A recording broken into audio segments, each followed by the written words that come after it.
You're gonna standing room only. Andrea, if you stand, then I can say it's standing room only because they can't actually see the room, online. I can say there's people. We're out of chairs. It's jam packed. There's no place to sit. People are standing.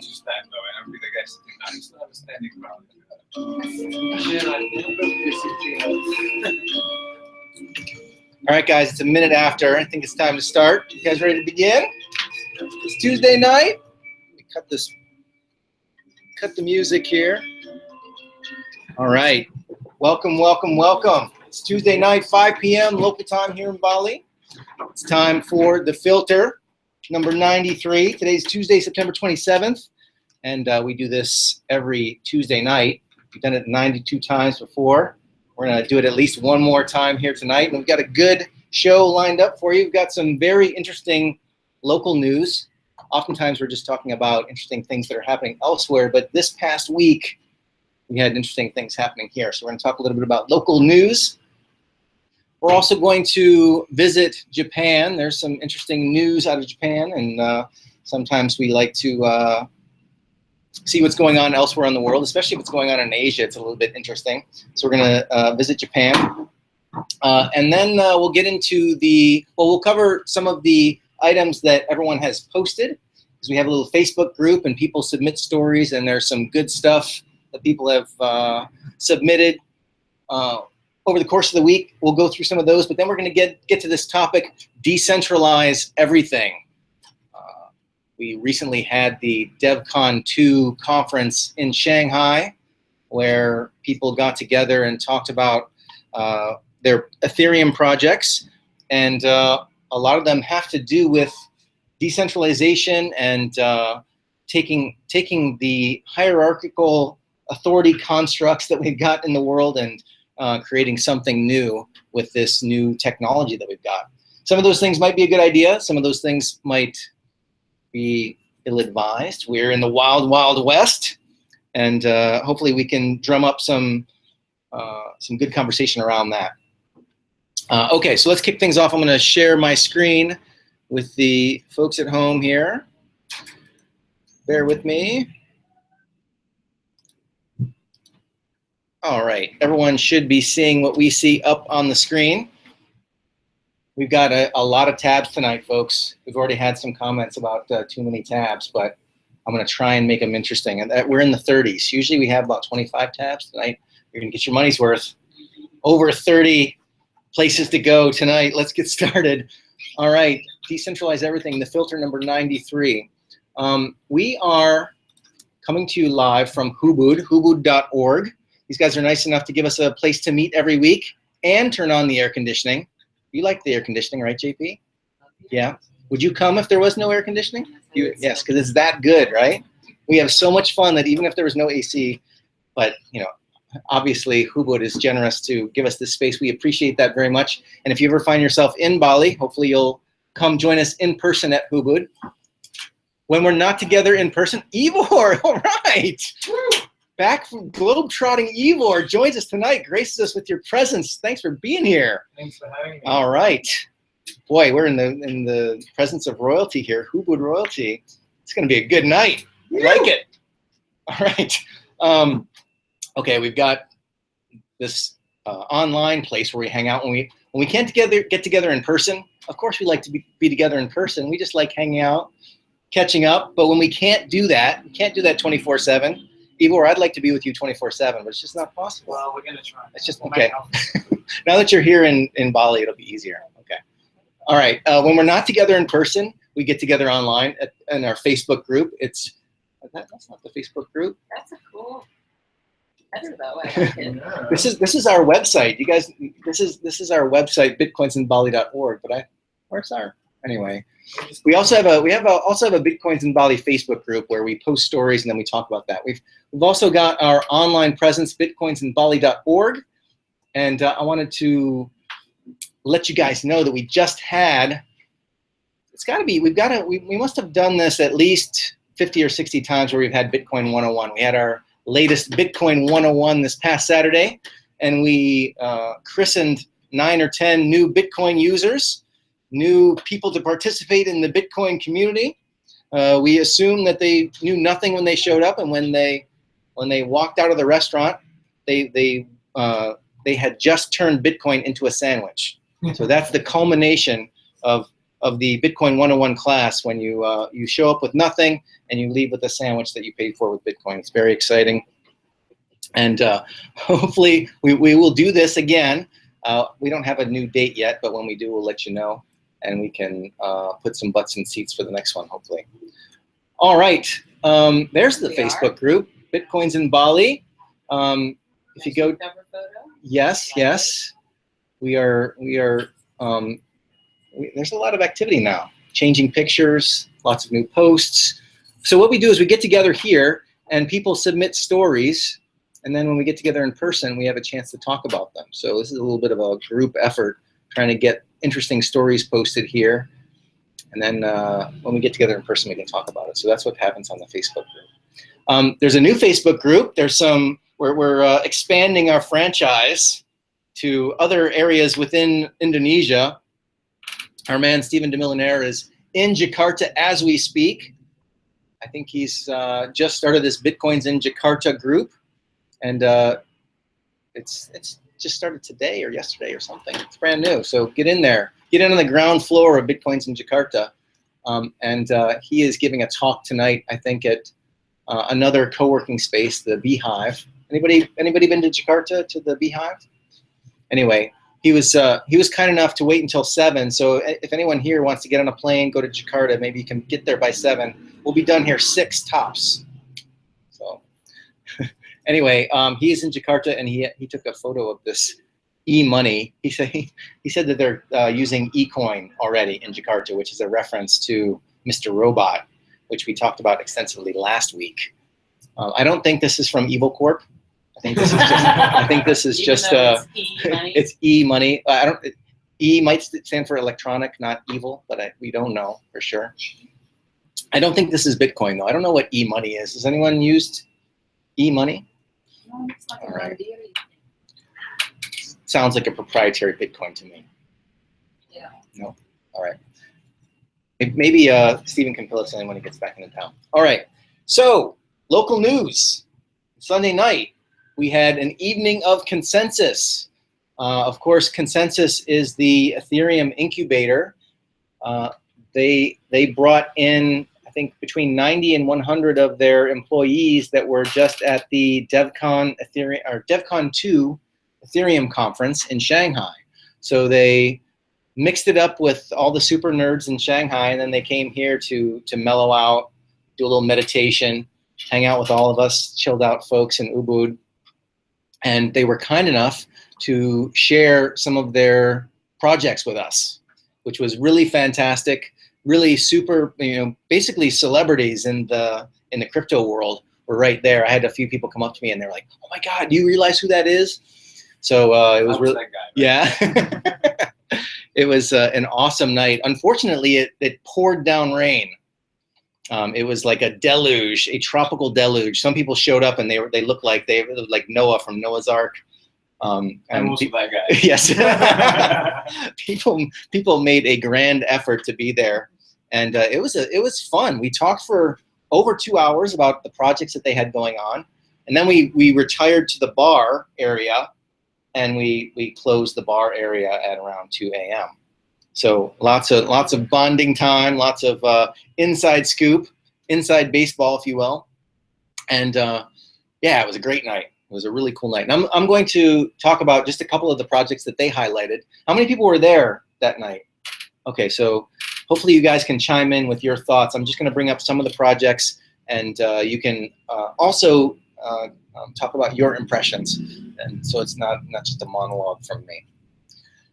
All right, so this is the company Consensus.net. They are an incubator of Ethereum projects. And this is kind of a listing of the projects that they've got going on. So they've got developers all over the world, and essentially these are all proof of concepts to show what Ethereum can do, and they're also approaching industry, seeing if any of these have commercial applications, commercial opportunities, and some of them are receiving funding in their own right and will go on to be actual profitable undertakings.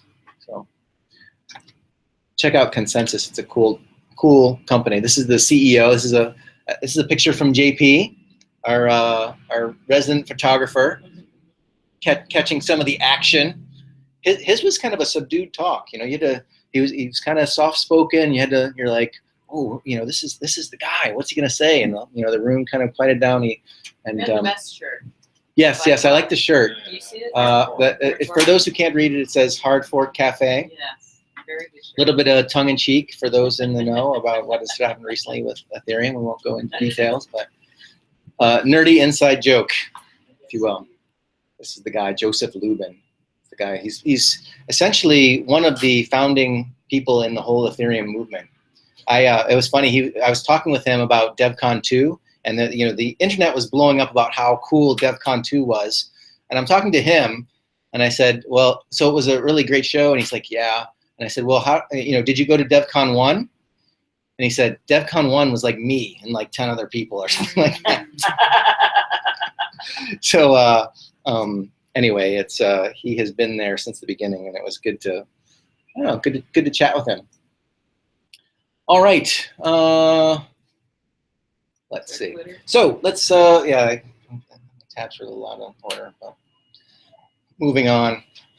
All right, so we are in Indonesia, and usually we get the Bitcoin price from bitcoin.co.id. This is the biggest exchange we have here in Indonesia, but they changed their website, so they're not displaying the price anymore. So I don't know, I'm going to have to talk with those guys and see if they can't give us another page. Yes, it is. It's just very small. Oh, it's very small. There it is. You're right. They want people to sign up. Yeah, they're tired of the freeloaders like us just looking at the price and not signing up. Okay. I can understand that. All right, so one Bitcoin is 7,800,000 rupiah. That's what the going rate is in Indonesia. Let's see how that matches with what I pulled up on XE. Okay, oops. On XE, it's also 7.8 million. So they've got quite a liquid market, looks like, on bitcoin.co.id. That's interesting. I've never compared those two figures. Data from, maybe they get it from they take the feed from. I thought they were more sophisticated than that, but who knows? All right, but we are in America, folks. Actually, we're not in America, are we? We're in America. Well, we're used to looking at the price in US dollars. And the price in US dollars is $608.89. And I was looking at this graph here. This is a graph over the last few years. This right here is the spike when we went up to like $1,100 something dollars. And look at how these green bars down here is the volume. Yeah, the volume of Bitcoin trading. So you can see after we had this kind of orgasm of price, there was a real kind of nap in terms of trading activity after the fact. And it's interesting to see how the volume has increased substantively, especially through this period where the price was quite stable, right? And you can see, if you just look at the trading volume happening in this part of the graph versus what was happening over here, you can see that there's a lot more activity taking place. That should mean that the prices are more reliable, right? If you have a thinner market, then you can push the price around more. And if you've got more people participating in the market, then the prices should be more real. But we still have a lot of volatility. This is the Bitcoin time machine for the last week.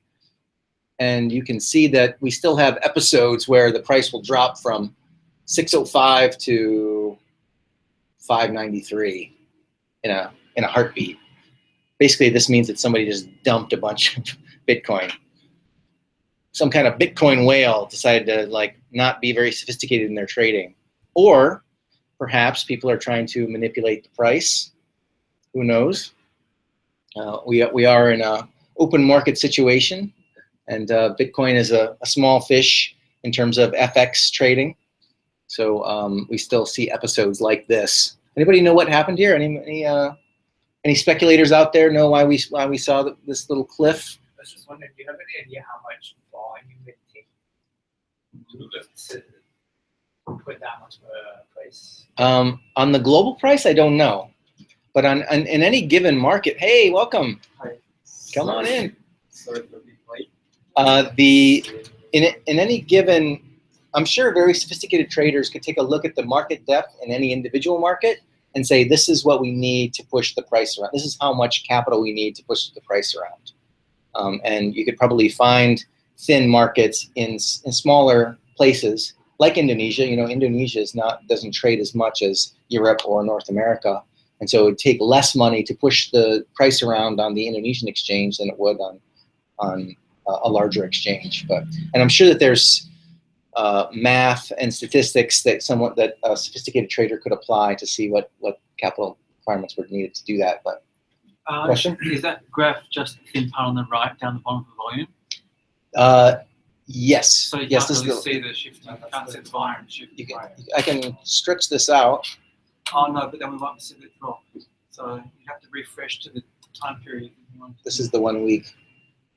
It is difficult to see like what's going on there.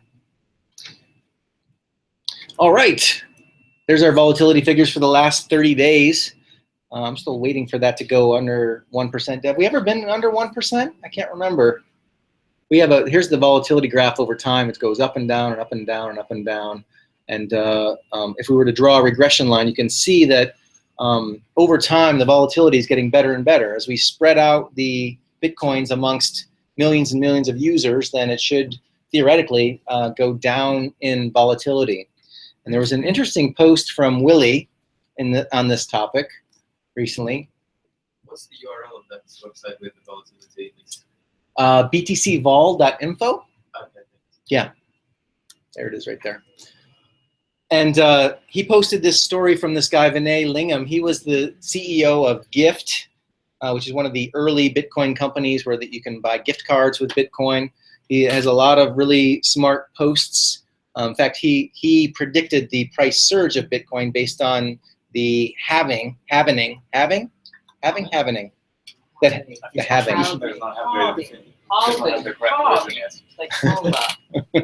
Yes, it's so new, we don't even have all the vocab yet. Well, then we can decide on the vocab. He also predicted the drop after the bubble in 2013. So he has a pretty good record of saying predicting long-term Bitcoin's price. Yeah. And he predicted that would be around 1,000 by the end of the year. Oh, interesting. Well, what's also interesting, well, let's assume that this guy really has some soothsaying abilities. He's saying that Bitcoin volatility won't be palatable for merchants until Bitcoin is $3,000 per coin. And he predicts that that's about 2 years away. It was something like 34 billion or 50 billion? 40 billion. 40 billion. Right now, the market cap is around 10 billion.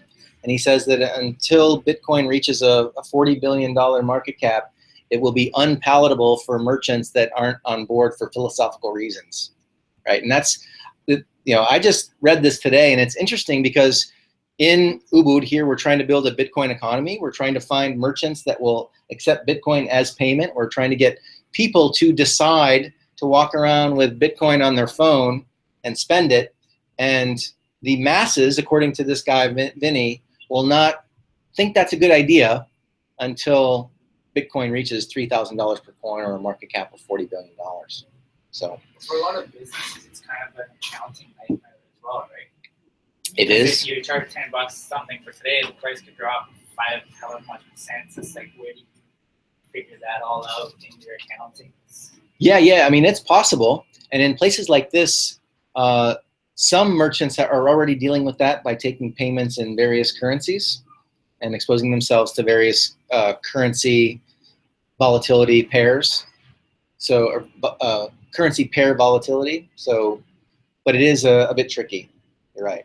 And this is why some merchants will convert instantaneously to fiat, so they never have to expose themselves to the volatility. And that's possible today. But I'd rather they just hang on to the Bitcoin. But we're not going to be there for another 2 years. So I guess you guys are going to have to deal with me in Bali for another 2 years. So sorry about that. Complain to Vinny. He's the one who made the prediction. All right. Here's our live shot of the blockchain. Because it's Bitcoin works in a different way than other currencies. We've got a live view at all times of the blockchain. One thing that I thought was interesting, is this thing giving us real-time updates?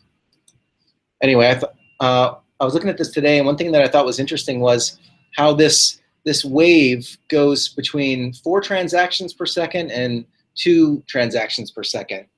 You kind of have a wave action happening here. And for those of you who have been coming every Tuesday night, you know that Bitcoin is experiencing a bit of a victim of its own success. We've got a transaction throughput problem, and every block is trying to get as many transactions into that block as possible, and the blocks are only 1 megabyte, right? So this green-blue line here represents the number of transactions that are trying to make it into the next block. And when there's more than 1 meg of transactions in the block, then they don't make it into the block. They have to wait for the next one. And then if the next one is full, then they have to wait for the next one. If the next one is full, they have to wait for the next one. And presumably, this fluctuation that we see between 4 transactions per second and 2 transactions per second allows the network to catch up, right? So even though we're kind of at our limit, you see, if you look at these blocks, if you hover over them, you can see that this block was 987 kilobits. This block was 988 kilobits. This one wasn't full. It was only 619 kilobits. So we're basically maxed out. But if we didn't have these kind of lulls in the transaction throughput, it's possible that the network might never catch up. If you're always trying to put, if in one block you've got 1 meg of transactions to put in the next block you've got 2 megs of transactions to put in, but you can only put in 1, and you never have that respite, well, that's a day when I think Bitcoin breaks, when there are transactions that are just zombie transactions that never make it into the next block because it's always full. All right, let's get into some of the user submissions. This is Willie Woo on Facebook. And he's got this new website. This is the first time I've seen it, at least, where he's Woo Bull, clever title. And he's got his first kind of foray into altcoin analysis. And so I thought I'd just throw this up here and talk a little bit about it. How many people here are new to Bitcoin? Okay, so there are other things like Bitcoin that are not Bitcoin. Right? Bitcoin has competition, right? And it has become a whole world unto itself, right? Bitcoin is Bitcoin, and there are these other coins like Factum and XMR. Is that Monero? XMR? Yes. Yes. And a whole host of others. And they are, because Bitcoin is a big experiment, there are other experiments going on as well. And those are called, quote unquote, altcoins.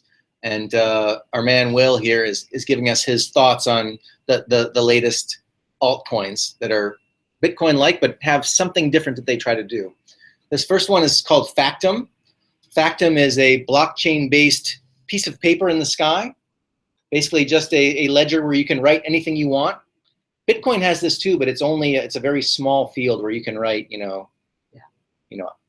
hi mom or something in there, but you can't write store a document. And this Factum idea it was explained to me as a big piece of paper in the sky that you can go write on, but it's on a blockchain, so it's immutable, unchangeable, and there's a change record for every change. So question. Is anybody using Factum for a real world application already or not yet? They had a pilot project with a Central American country where they were going to try and do land title.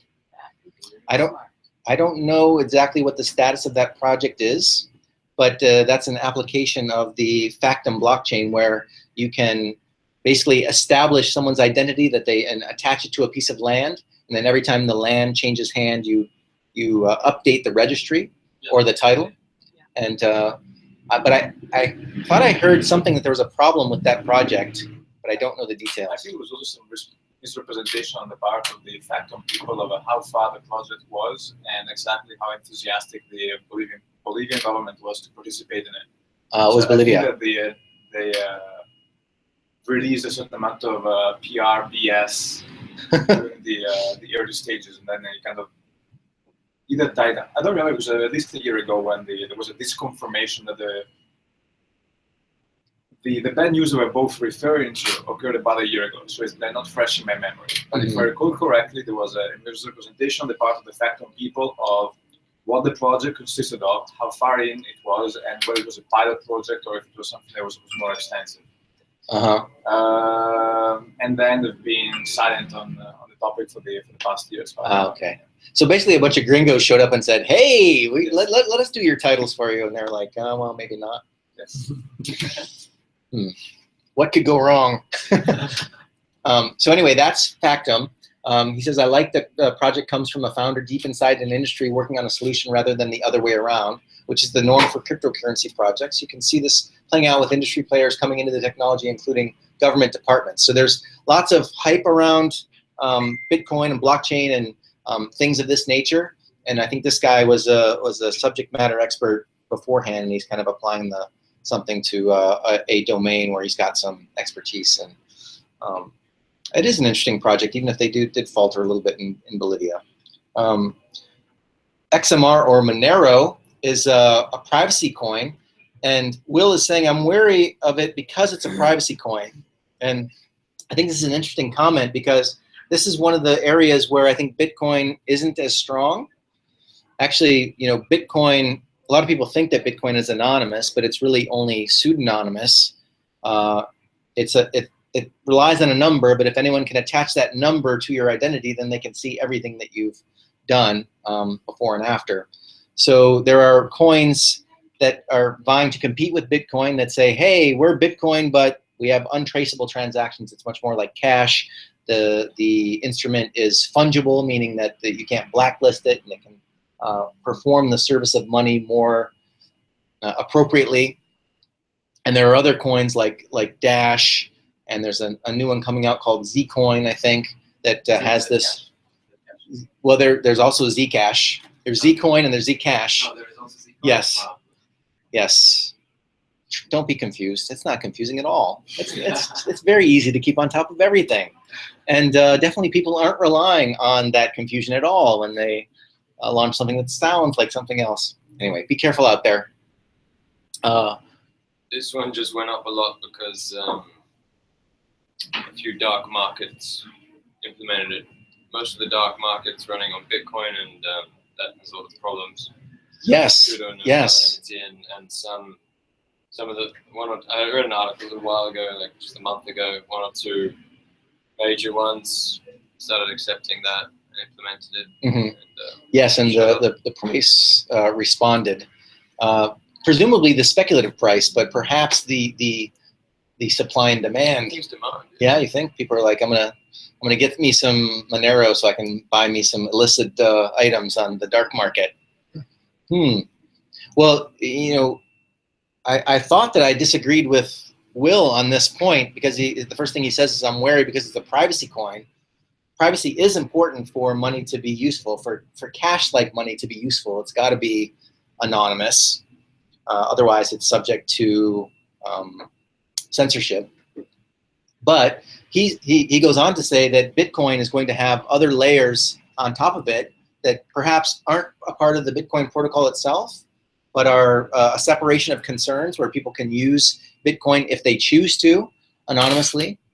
And I think I came around to that opinion. I think it's kind of interesting if something can be anonymous if you want it to, but also as transparent as you want it to.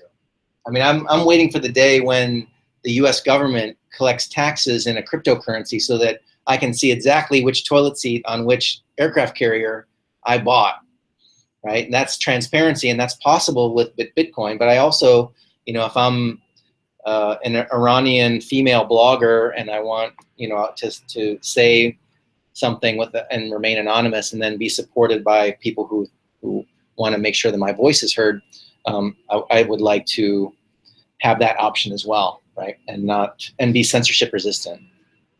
And what he's saying here is that all of the privacy coins will fall by the wayside once these options are available for Bitcoin. And it raises the question of the concept of altcoins in general, right?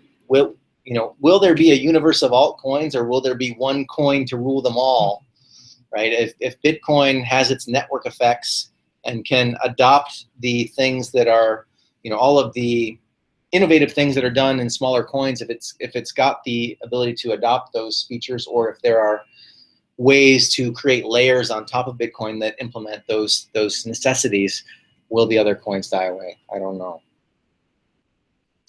What else does he have to say that was interesting? Dash, he likes Dash. That's another privacy coin. XRP, he doesn't like XRP, which is Ripple. This is something that's being used by banks. He makes the point that there is a token associated with it, but they can make as many as they want, it doesn't really have a supply and demand pricing mechanism involved. Litecoin, that was like the first altcoin. That's also got quite large network effects and vied to be Bitcoin's silver, right? Silver to Bitcoin's gold, so to speak. But anyway, Willie used to be with us in person every week. We really miss having him around. But maybe I can get him on a hangout or something. He can explain himself a little bit more. Let's hope we can do that. All right, moving on. Here for all you guys who thought that Bitcoin was the only coin in town. Check out, these are all of the competitors to Bitcoin, and you can see even these ones that are down. Number 62 is worth over $1 million, right? It's a lot of money in this space. I'm always kind of amazed when I see when I see a coin, I have no idea what it is, and $1 million has found its way into that asset. But it might just be that the developer holds 99% of it. Yeah, and so he can create a thin market and control the price. There's also multiplayer games where they have a credit system for buying and trading in that game, and that's in the tens of millions of dollars. Oh, you mean like Second Life? And they've got kind of a real world interface to the fantasy combat ones. Yeah, yeah. I mean, that's huge. A lot of games have some sort of token of value within the game. And then you get on eBay and people are trading the virtual thing for something real. It's not meant to be able to go outside the system. Right, it's not supposed to. No. And you can run afoul of all kinds of regulations if there ever becomes a real world value for something else. It's kind of, I don't know. It's a strange new world we live in. And anyway, yeah, that does go on. All right. Sell virtual real estate, and Yeah, they did. They did that with Second Life, didn't they? Billboards in Times Square that were totally virtual, that kind of thing. All right, let's get into some of the stories that were posted on the board here. This one's for you, Camille. Bitcoin users can now pay for electricity in Japan. So when you go to Japan, you'll make sure you take some Bitcoin because you can pay for your electricity. It's a whole new. It seems like Japan is blowing up with Bitcoin. I don't know why. Maybe it's Abenomics. People are getting tired of it. They're hedging their bets. The Bank of Japan shenanigans. Maybe people are trying to find another way, but I thought this was interesting. Obviously, they've been paying attention to Bitcoins in Bali and what we were able to do here in Ubud when we can buy our electricity on Toko Bitcoin. why don't we have our own articles? Yes, we need to reach out to some of our contacts and get some press around here. Damn it. So obviously they are copying us when it comes to electricity, but Japan does do some of their own innovation. We have bikinis, balloon art, and Bitcoin meet the cutesy idols hoping to turn Japan onto cryptocurrencies. And Japan's kind of a weird place, right? They've got their own culture, and things work in that culture that don't work in other cultures. And if you have any curiosity about what I'm talking about, just do a search for Japanese game shows on YouTube and make sure your kids aren't around, right? It gets weird. It gets weird. But this is kind of interesting.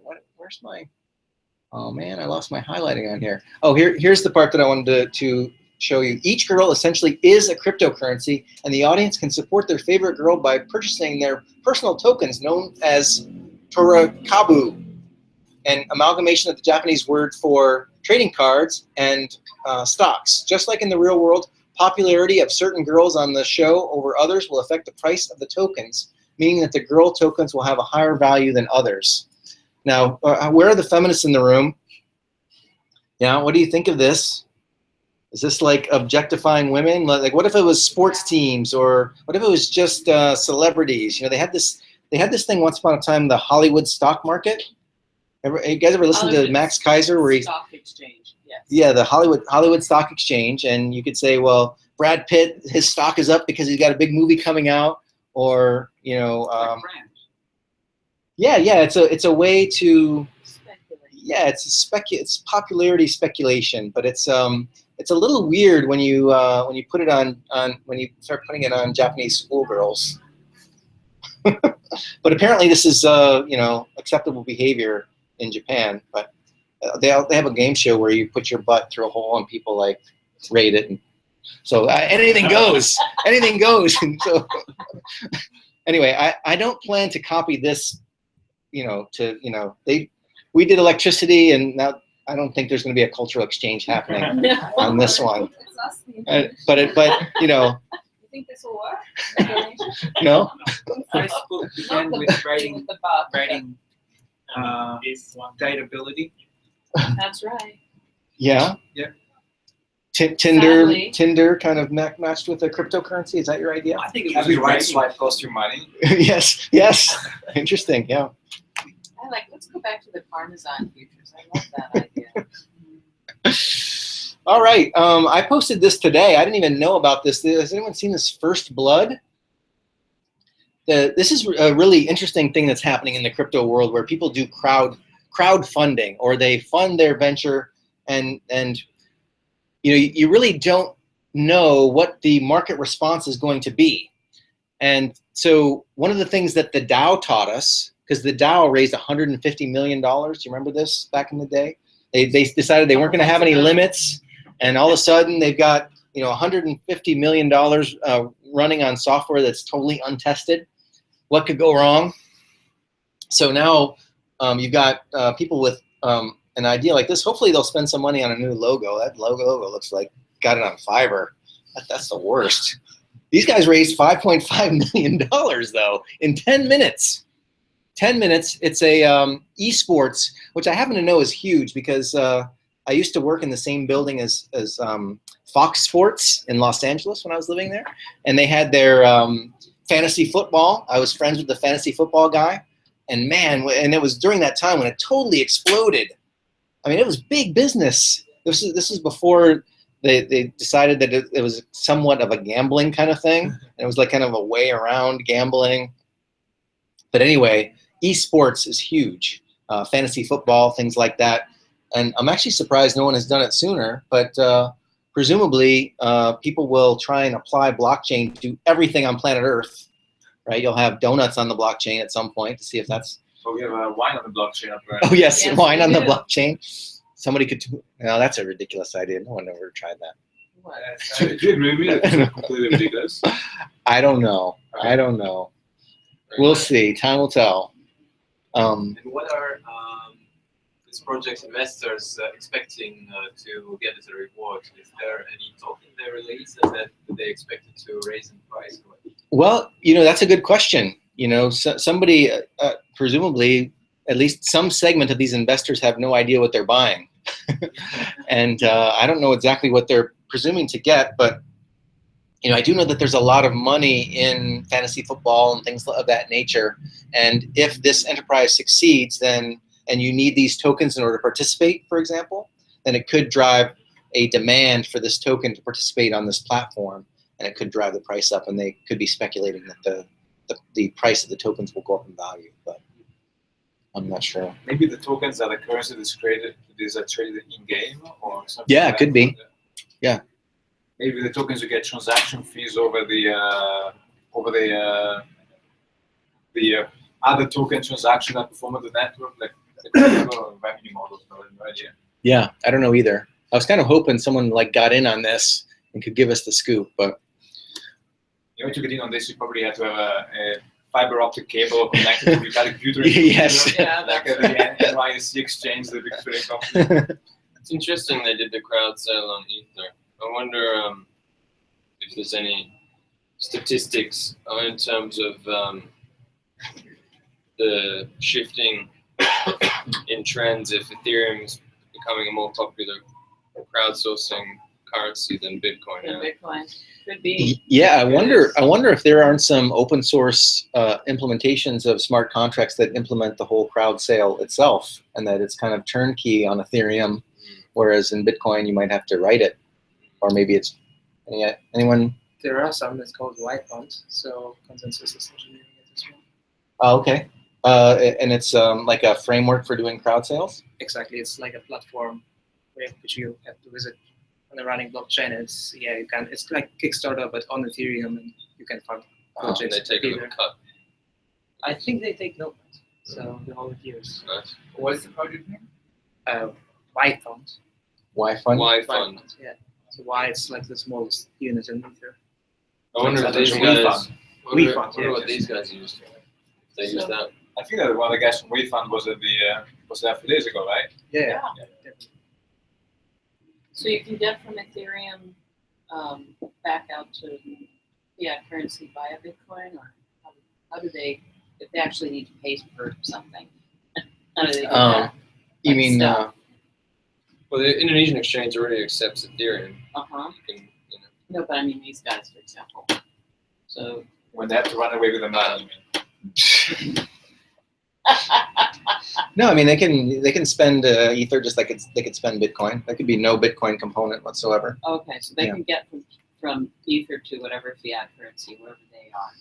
Yeah, these days you gotta. Well, that's kind of what the DAO exploit was about as well. It was like a contract to allow people to take funds from the mother fund and move it off to do other things. Mhm. It's a good question because I guess it depends on how they've implemented the crowd sale. They might like lock the funds until an alpha is released, or they might make them immediately fungible. I don't know. I don't even know what the options are on Ethereum for that. Yeah, I'm thinking like, I'd like to do a nonprofit fundraise very shortly for a project here, and if this is viable, I'd like to know how to get it out into Ruby quickly. Yeah. If you've got the platform already there, we've so often discussed, it's really so much about use case. Hey, Nerdist, are you guys supporting Ethereum yet? Are you trading Ethereum on bitcoin.co.id? Yeah, we have Ethereum on our platform. You do. And is there, how liquid is the market? I mean, can you buy and sell like, tens of thousands of dollars these days, or? For the alternative coin, I don't think we have that enough market for it to be that liquid. So if you raised like $20,000, it sounds like you could get it partially into rupiah, but you might need to get it into dollars on another exchange as well. So what would the limit You be could trade here? it to Bitcoin and convert Bitcoin. That's to right. You could, This was my first question. yeah, So you you have to could. go through Bitcoin, because Ethereum for Bitcoin is pretty straightforward. But That's it would be not cool very if, difficult. It's a 1 minute operation. Yeah. And then we go from Bitcoin to rupiah, which you will do. Is there a limit, by the way? Right now? Bitcoin to rupiah? Daily limit or No. no limit?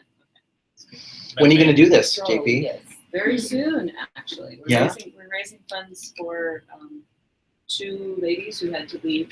Well, one had to leave Ubud because the rents have gone so high. Mhm. They had to build their own house. And the other one doesn't have a bathroom or a kitchen. Oh, okay, so it's a small scale, like, Small scale, yeah, help your friends kind of, Oh, cool. GoFundMe thing, which I'd rather do this way. yeah. The other way, besides trying to figure out how to get the cryptocurrency quickly into rupiah, you could take the other way around and figure out how to get the people that you want to support on cryptocurrency, so they can natively receive the cryptocurrency and know how to spend it and send it and do Well, things like that. we'd love that, to buy tiles and wood and that sort of thing, which right now is, going to be rupiah. Mhm. But eventually, yes. But why would you not just do rupiah, GoFundMe type of thing? Trying to get the money from there to here. What about Visa? Well, and you could do both. You could do your crowd raising, and we could appeal to the Bitcoin Hey, we'll community. do a split test. Great idea. Love If it. you're trying to get more people on Bitcoin and Ethereum as well, you could say, we'll pay you an extra 20% in using cryptocurrency. If it's a fundraiser, Why not? Yeah. Yeah. Okay. Thank you. Will 5 million be enough? Apparently, you can just do something and then you get $5 million. Oh, really? That'd be enough here. Yeah. Good. there's a few bathrooms. Quite a few bathrooms. We might do, Yeah? we might do an eco building project then. All right, all right. Showcase with the Let's water talk. table. All right, here's one for you: the looming war for blockchain patents. No. How many people like patents in the patent system and think that it does a good job these days of protecting intellectual property and creating a fair environment for innovation? No, no, come on! Isn't there someone here that can like play the devil's advocate? And no, okay. Interesting. I don't think I've seen a blockchain patent solution out there. Anybody aware of any patent That guy replacement? claiming to be Satoshi is apparently done a Oh, well, he's trying to patent. He's got, yeah, that's right. He's filing his own patents. But what has anyone is anyone trying to use blockchain to replace the existing patent system? That is So that we have not something better. a bad idea at all. Yeah. It's not so much a system, it's a whole investigative process of claims. That is So a system. you That's can't part just of, code that's it, part can of you? a system. Can you code that investigative process? Yeah. Okay. Well, I mean, you It's all business logic. I mean, how good your system is how good it makes whatever the thing, how it interacts with the physical world, how it makes things different. Well, this is actually an interesting problem to tackle maybe for Ethereum because I know that in Ethereum, doesn't all the code run in the clear? So if you have any like really clever code and you deploy it, I mean, correct me if I'm wrong, but doesn't it run on the Ethereum machine and it's visible for everyone? So if you want proprietary code, is there a way to do that? Or could you set up a construct where some sort of patent system collected royalties if people use some sort of clever piece of code that you want to sell? But would you, what would the system do? Would it simply record that the patent Hello, exists? Maya. Would it distribute rights to different, would they allow you to license a certain piece of code if you want from somebody else? What would be the goal of the Well, patent? the original goal of patents in general was, I come up with an idea that no one's ever thought of before. And in order to incentivize people to do that, they give them a patent, and then if somebody else wants to implement that really clever thing, they have to pay a licensing fee. But So it would have to be a link to the real world, to the brick and mortar world, in the sense that that thing would have to be recognized by a legal authority that would say if somebody infringes on these patents that are recorded on this blockchain, we would go there with policemen and knock on their door. well, yeah, there'd always have to be a real world. There'd have to be a real world enforcement, but there could also be, in conjunction to that, there could be implemented in code way to pay your royalties, right? Yes. So if you use a particular piece, well, I guess you're doing that already. Whenever you're executing any code on Ethereum, you're paying for it, right? Does some of that money go to the guy who wrote the code? No, it just goes to the engine itself. I had one of the consensus guys explain to me that certain components is that the case. That like of the library, there's a whole bunch of developers racing to make cheaper and cheaper costing components because that way they'll earn money. I don't know the details. Somebody There has that to works be. for consensus was telling me that. So you're saying when you run certain types of codes on Ethereum, you have to pay extra gas for it? And that goes to somebody specifically? I'm not 100% sure. I think it's like a smart contract. If you create a smart contract or a dApp to do something, and the code is inefficient and it costs 100 gas, and that dApp is also set up to whatever runs through it, it's giving 10% of whatever is going through that, 10% of the gas to the creator. If someone comes along and creates a piece of code that's more advanced and more efficient and only uses 50 gas, then 10 is still going to the creator, then everyone will stop using the old code, start using the more efficient piece of code. So there should be a market mechanism that drives efficiency into the implementation. I think it does. But that's still running the clear, so you can just copy that, remove the lines that say pay.gas to creator, and then run your own. Yeah. I'm Any not thoughts? familiar with the legal system here in Indonesia, but I think in the United States, you cannot add in code. And with Ethereum is like, you have to incentivize people by using your code by displaying your code so they can like verify it by themselves that that's what you have coded up is not some kind of hack. That you Right, it's don't get open your money source. stolen, so it has to be open source in order for people using this.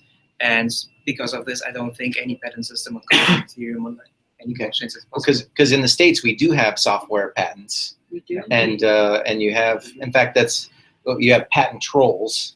You have companies, their sole existence is to buy a patent portfolio and go around suing people, and they have no intention of doing any kind of real-world implementation. They just want to, basically, it's a shakedown operation, and it's a real mess. Currently, lots of the lawsuits that involve patent trolling take place in a specific place in Texas for some legal reason. Yes, yeah. And all sides of all the controversies try to bribe the Yes, township. you got one jurisdiction. jurisdiction in Texas. They bring all the suits in that jurisdiction, and they've like paid off all of any judge that they come across in that jurisdiction. There's all these offices for the city. Yeah.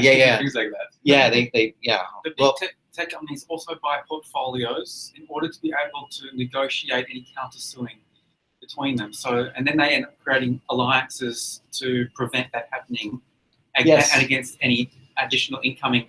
This is why this is so interesting, that this could completely wipe all that nonsense off the map. When we do start having open registries that are independently verifiable. That's the world we need. I fought software patents in the very beginning. And you fought the law, and the law won? I fought the law, and the Fat Cats won. It's a different thing, because this shakedown. Is it different this time, JP? Is it going to be different? We hope so. Okay. This is very. I suppose it depends on how good lawyers you get on your team that are programming it in with smart contract. No. It actually has to do with what the intention of copyright and patent and trademark really are and what they mean. So we'll probably talk about Ujo, where actually for the first time ever, musicians are going to be able to receive the royalties, and that's built into the whole delivery system. It's never been possible before. So that should be true for inventors as well, and that's what patents are about. So like we're talking about is if you register on the blockchain and somebody, there's a conflict, if you take it to a court of law, will they recognize that? Will they honor that? We have huge jurisdictional issues, right? It's like this little shakedown thing only works with software patents in the United States. If somebody stole whatever it was in China, they've got a little bit of a bigger problem. Right? Mm-hmm. So, and this is why the whole software thing is such a huge mess in a digital world where things travel across the planet. One of the patent protections is that people should be able to use patents at a fair price. And that's part of the permission to provide a patent is on condition that it's available to be used at a fair price. That was the original idea, but somewhere along the way it got broken. And I encourage everybody to check out this episode of This American Life, When Patents Attack. I'll try to put the link in the show notes. And this is all about that little town in Texas where they bought off all the judges and they've created their own little empire, and all these little companies that do nothing but sue people. Get a little earthquake there? They're having ecstatic dance upstairs? Yeah. Welcome to Ubud. Okay.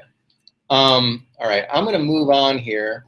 Do you want to say something about the Ubud, since you were very excited about it 2 days ago during the conference? Yeah, let's talk a little bit about, we had Consensus here, and we've got at least one person here from Consensus. Oh, you're not? I'm a competitor. Oh, you're a competitor? Yeah. Oh, really? Wow. Where are the Consensus people? I invited them. Oh, man, we could give you the floor. You could do a whole pitch.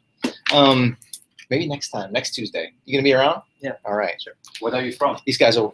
Nexus Dev, we build Maker and stuff. So it's on Ethereum as well. So. I was hoping you were not from the Wang presentation. I was distressed. Okay, let's talk about some of the stuff that we saw the other night, just so we can, for the sake of discussion. We're actually running out of time a little bit. This was a post from back in February. I think Christine Chang posted this, Ethereum a little long, and it talked about consensus. This is actually on the consensus blog or on their Medium account, where they invoke the Big Short.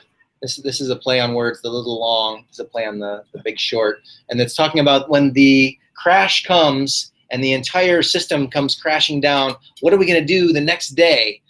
And they've got all of these consensus projects that are going to save us. Like, I'm going to pull out my Ubuntu phone and I'm going to create my self-sovereign identity, and then I'm going to establish, I'm going to pay for my electricity, my generator with this payment mechanism.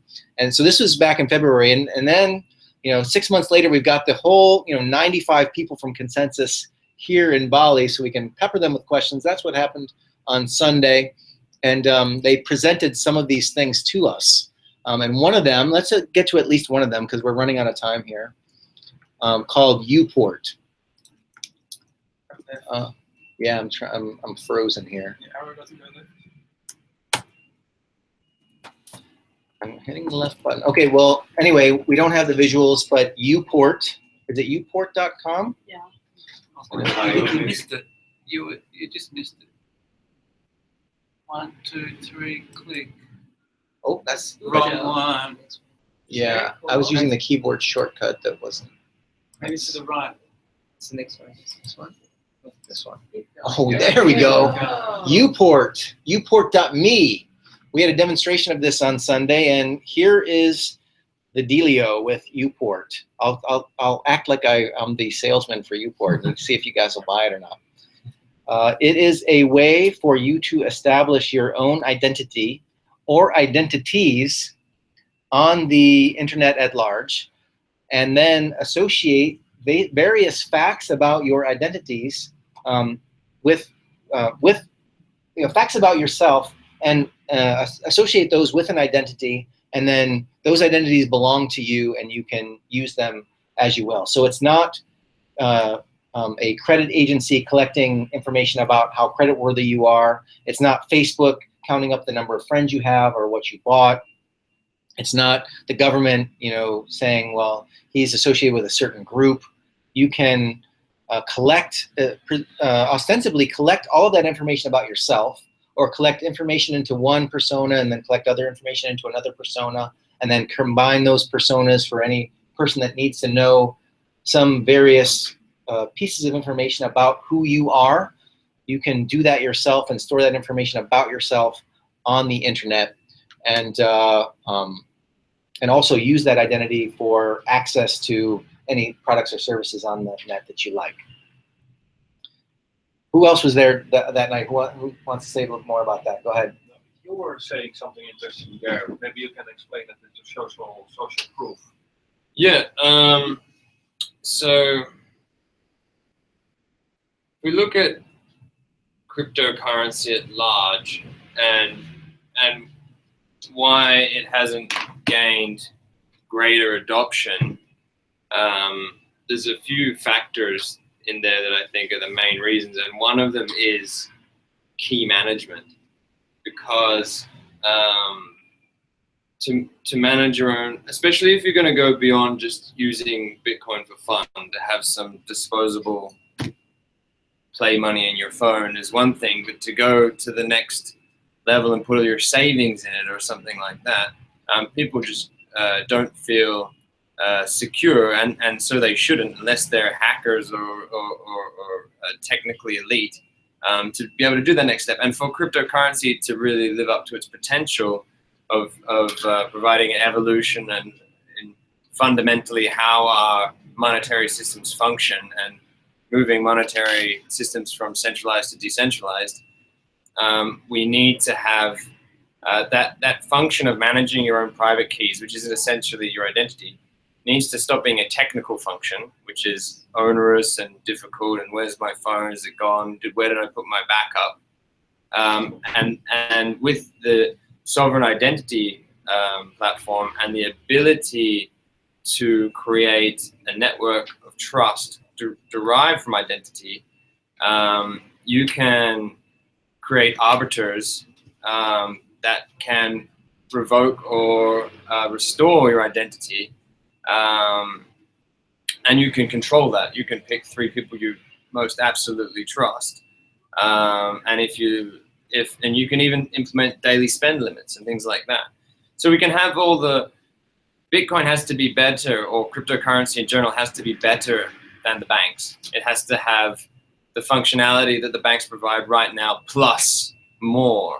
And the only way to give the existing functionality, which is good functionality, my card's gone, give me back all my money, that's quite useful.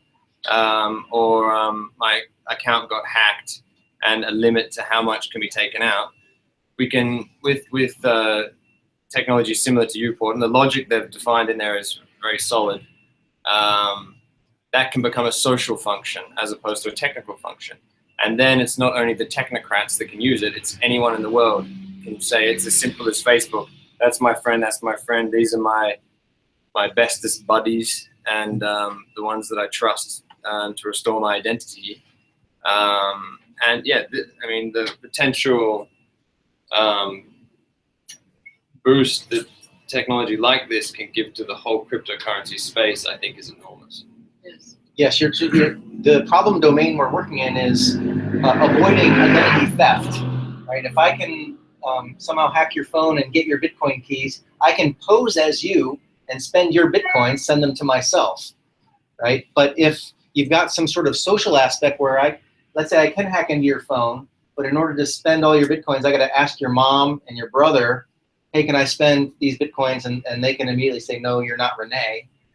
Then you're secure. And it's a really clever thing to do. They've been talking for years about putting chips in our skin and using the iris scanner. And the new iPhones, you can just put your thumb on the pad and it identifies you. That's all cool tech, but the social solution is not only is it really clever, but I think it's going to be more useful than the technocratic solution, like you said.